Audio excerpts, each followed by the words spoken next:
France Bleu Lorraine, partenaire du SIDAction. Objectif, aider la recherche en faisant des dons au 110. Et puis toujours le même message, la protection. Un seul outil de prévention, le préservatif.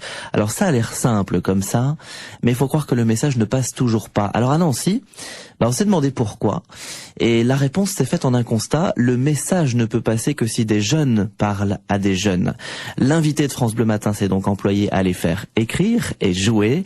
Elle est slameuse. Bonjour Ravia Tarji. Bonjour. Concrètement, ce projet, c'est quoi? Ce projet, c'est de donner la parole à des jeunes lycéens, de les sensibiliser. C'est surtout la sensibilisation et l'information qui passe par l'écriture et la parole et l'échange. Quel lycéen? Donc là, on est parti sur 2 lycées. Le lycée Emmanuel Héré à Laxou et le lycée Chopin à Nancy. Donc c'est 2 groupes qui ont participé depuis un mois à l'écriture de textes slam.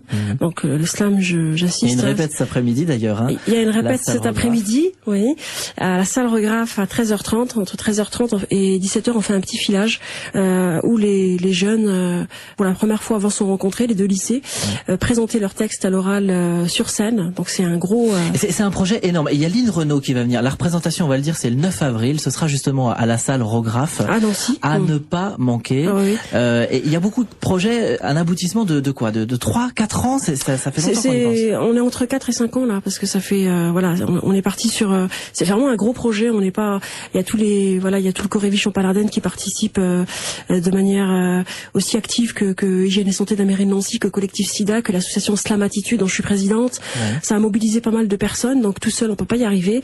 Nous, ce qu'on aimerait, c'est que les parents aussi soient là, à l'écoute de leurs enfants, que les enfants aussi. Et je parle des enfants, je parle des jeunes, des adolescents, je parle surtout des ados et des 16-25 ans ou 16-30 ans qui ont besoin de connaître, d'être informés. Pour ça, il y a aussi Madame Pontus, sage-femme, qui fait partie de ce projet.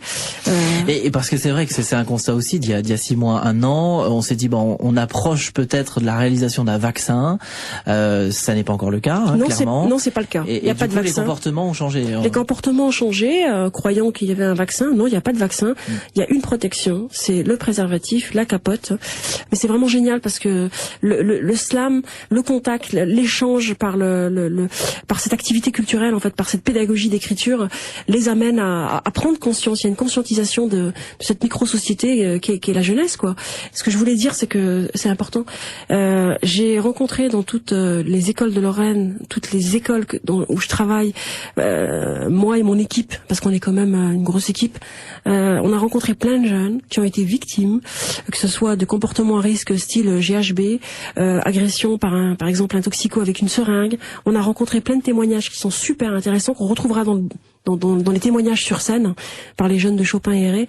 Mais c'est extraordinaire quand je dis extraordinaire, c'est vraiment c'est un euphémisme de voir ce qui se passe dont on n'est pas au courant. Alors le slam rapporte la parole et nous amène à une vérité qui est commune, quoi.